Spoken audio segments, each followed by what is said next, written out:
Sasanggip kami. Ako muna, yung kasama ko andun sa bahay. Nag-ano pa siya, pakain. Shout out kay Tol Maynard. Bilisan mo na dyan. Diba? So, dalawa lang kami ngayon. Kasi umuwi na si Marlon. Dalawa lang kami ni Tol Maynard ang kakain nito. Magluluto ako para pagdating niya, kakain na lang siya. Ayan. Ayan guys.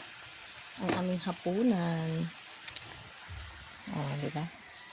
Kain tayo. Ngayon may gulay na. Oh, diba? May lettuce na, tsaka ito.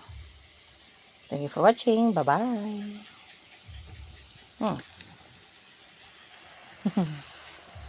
Ah, diba? Musok-usok pa.